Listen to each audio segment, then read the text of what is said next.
Republic of Nigeria. Then my brother, former President of the United Republic of Tanzania, Jakaya Mrisho Kikwete. My other brother from Burundi, General Gervas Ndikarukubuka, the Prime Minister of the Republic of Burundi, and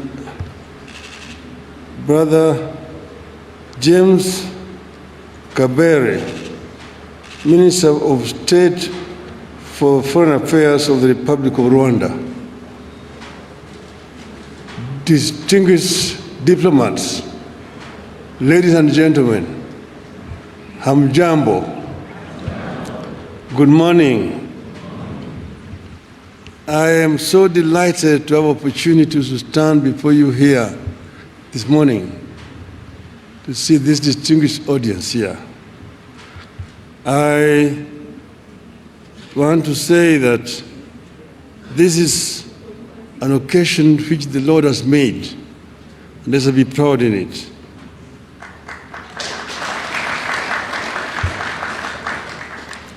Today, I stand before you here as a candidate for the chairperson of the African Union Commission.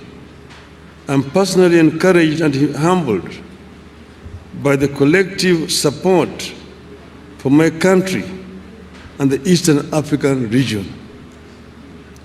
The official unveiling of my candidacy as Kenya's nominee for the chairmanship of the African Union Commission is a major impetus and milestone in my bid. And I'm so happy that my brothers and sisters have taken time to come and be here physically and personally today.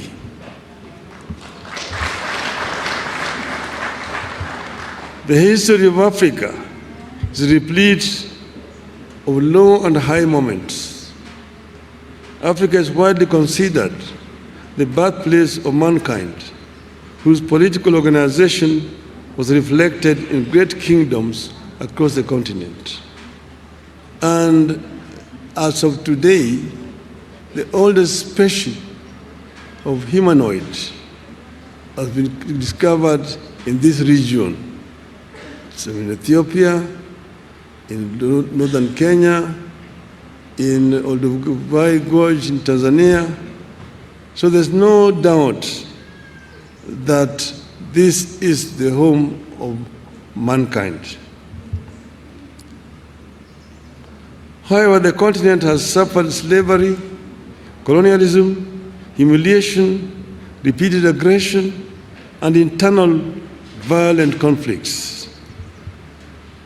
However, Excellencies, like the legendary Phoenix, Africa has risen from the ashes of these historical atrocities to make a full-blown arrival on the global stage.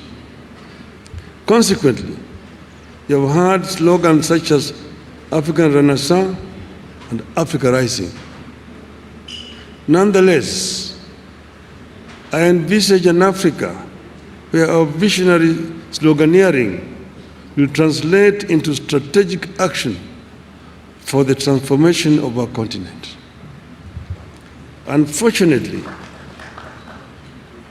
even as we rise, our continent still grapples with emerging challenges and vulnerabilities, including identity conflicts and wars, hunger, poverty, violent extremism, advanced climate change, acute unemployment among our youths, transboundary pandemics and infectious diseases such as mpox and other threats to human security and dignity.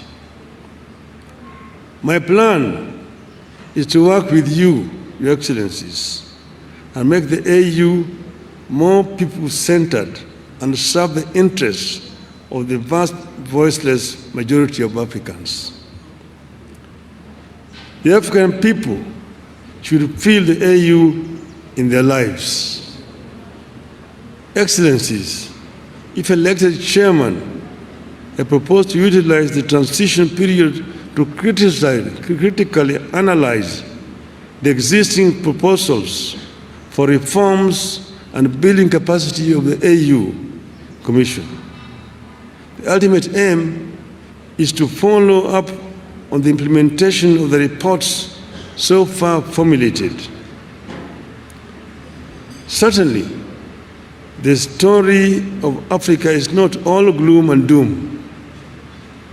Thanks to the work Your Excellencies are doing, Africa has been on an upward and positive trajectory in recent years.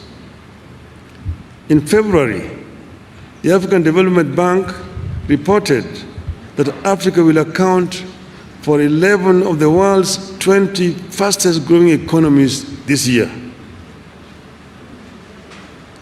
The continent is set to remain the second fastest growing region after Asia.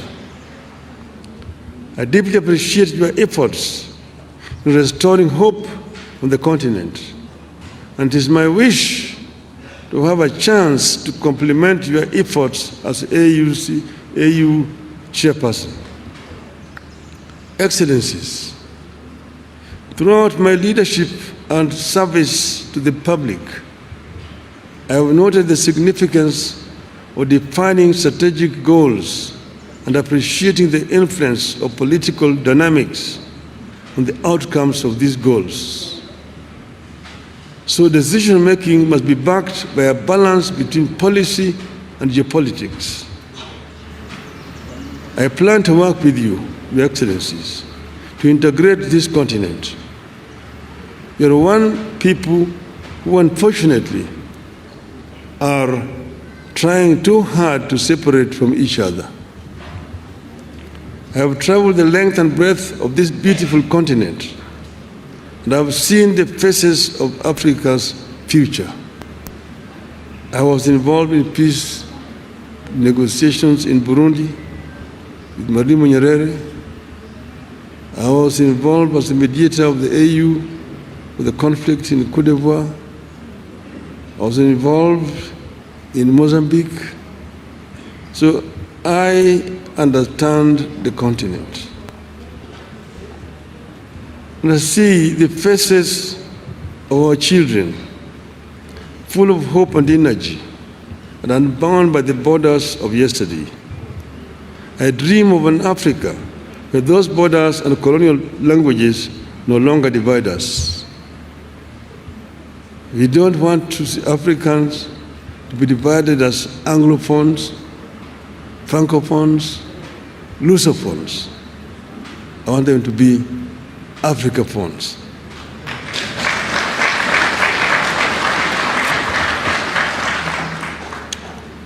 From the hills of Kenya to the deserts of Sahara and the Kalahari, from the lakes of Great Rift to the rainforests of Central Africa, from Indian Ocean to the Atlantic, Africa must be one.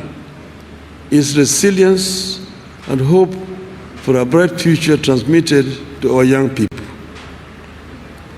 Excellencies, ladies and gentlemen, my selection to be Kenya's candidate is not about one man's ambition, but an African's journey to serve the motherland. Indeed, I plan to constitute my cabinet of chairpersons with a continental outlook. I'm grateful that friends and eminent persons across Africa have volunteered to engage in my campaigns from the West, North, South, Central, and of course, Eastern Africa. Excellencies, I'm ready to serve. My heart is ready, and my hands are steady, and with your support, I shall get the opportunity to be of service to Africa, the cradle of mankind. I am made in Eastern Africa for Africa. I have said that I'm an Afro-optimist as opposed to Afro-pessimists. Afro-pessimists are those people who have given up on Africa, who say Africa is a lost cause, a wasted continent. But Afro-optimists are those people who believe in African development, that Africa can be developed with the efforts of the African people. This is what I believe in. I have come from the school that believes in the efforts of the founding fathers of our continent, those who were visionary, who envisioned an Africa that was united. Kwame Nkrumah, Ahmed Sekou Touré, Gamal Abdel Nasser, the late Emperor Haile Selassie, Jomo Kenyatta, Jaramogi Oginga Odinga, Mwalimu Julius Kambarage Nyerere, Kenneth Kaunda. Those were some of the founding fathers of our continent who believed that Africa will only develop if it is united. Nkrumah said that Africa must unite or perish. That is the school in which I'm coming. To be able to realize the dreams of the founding fathers, first we need peace on the continent. In 2013, they talked of silencing the guns. But in 2024, the guns are not silent on the continent. We will work to ensure that guns are silent so that we can be able to have a peaceful development. Secondly, Africa is a victim of climate change. Africa today suffers from twin disasters: droughts and floods on the continent. Yet Africa has emitted very little of the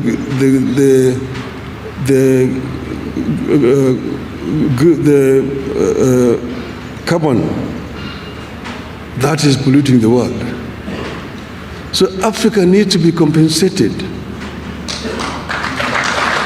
But this will not come if Africa goes to negotiate as individual countries. If we go and talk as Kenya, as Uganda, Tanzania, Nigeria, Mozambique, Egypt, or Algeria, the rest, those major offenders will not listen to us. But when we go and talk as Africa, they must listen to us. We'll be able to get a fair deal in the issue of climate change. We also need to green Africa. But Africa is also home to the second largest carbon sink in the world, the Congo forest. But how do we continue to green Africa, to arrest the desertification, southern advance of the Sahara Desert? These are issues, they are challenges which we are equal to. We can be able to deal with these issues effectively if you have got an effective organization in Addis Ababa. African youth today drown in the Mediterranean, trying to get to greener pastures in Europe. It's a shame. We must arrest this trend and ensure that we create conducive environment within the continent here. And this youth do not have to flee to go to Europe. And this will only happen if Africa works together as a united continent. We know that Africa is one of the richest continents on planet Earth. It is a paradox. The richest continent is also the poorest in terms of living conditions of its people. This we must put to rest. We should not continue to blame those other people who have exploited the continent. We have the ability to reverse this trend and get Africa moving forward again. Therefore, we need to be able to ensure that Africa uses the resources that it has effectively. We need also to ensure that Africa also trades with itself.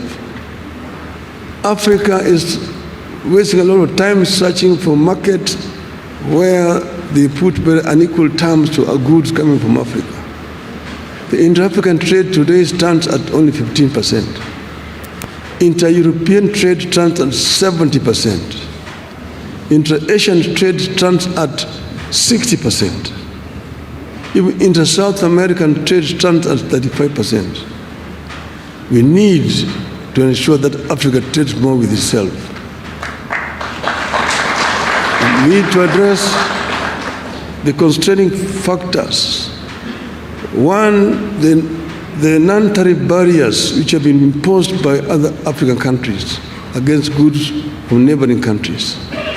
More importantly, we need to address the issue of infrastructure development in the continent that would make it easier for African countries to trade with each other. I have been the High Representative of the African Union on the issue of infrastructure. So I know the major challenges that Africa faces in the issue of infrastructure. The trans-African highways, the Cape to Cairo, the Tunis to Cape, the Dakar through Khartoum to Djibouti, the Dakar, Lagos to Mombasa, the Beira to Lobito and Walvis Bay, the high-speed railway networks in the continent, those are issues that require to be dealt with. The lapses, the Lamu Port, South Sudan, Ethiopia, that will continue through Bangui and go all the way to the Cameroon port of Kribi, creating a land bridge that links the Atlantic Ocean and Indian Ocean and opening up the interior landlocked countries within the continent. These are some of the issues that can be dealt with and we'll deal with. Then connecting Africa through high-speed fiber optic network. And then to facilitate faster communication. Then the issues of air transport. Air transport is a major challenge in the continent. We were talking about open skies to make air transport easier. Today, traveling across the continent is too expensive. You have to get permits to fly over countries, delaying movements, and make it too expensive. Flying over Europe is much easier than flying over Africa. We need to have a continental air control system within the continent so that people can travel from east to west, north to south without a problem. The other one is the issues of visas. My friend Aliko Dangote says that for him to travel across the continent, he needs 35 visas. His French competitor does not need a visa to travel with a French passport in Africa. What a shame. In Europe, you only need a Schengen visa, and you can travel across the entire Europe without a problem. We will also ensure that we reach a stage where we can issue an AU visa and enable people to travel across the continent without much of a problem. I therefore want to conclude by saying that I am ready for Africa. And I believe in the story of the African lion. The lion is an African animal. Is a king of the jungle. The Cameroonian national soccer team is called the Indomitable Lions. The soccer team of Senegal is called the Lions of Teranga. The soccer team of Morocco is called the Atlas Lions. Here in Eastern Africa, we call it the Simba. The king of the jungle. When the king roars, the jungle listens. So our story of the African lion. The African lion is giving a message to the Asian tiger. Tiger is the Asian animal. And I want my Asian friends here not to take offense. The African lion is giving a message to the Asian tiger that you Asian tiger, you've danced on the stage alone for far too long. It's your time to quit. The European bear retreated to the North Pole long time ago and is freezing there in the ice. The American panther is also on the retreat. But I'm here as the African lion.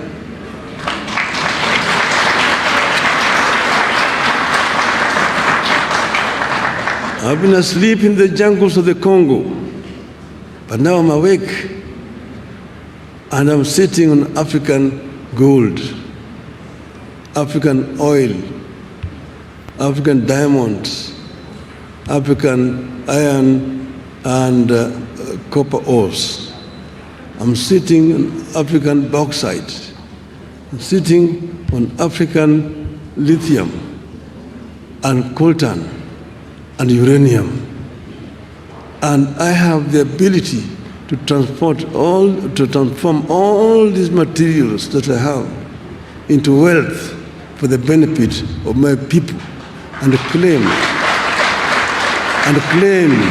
the 21st century as an African century. End of the message from African Lion. Thank you very much.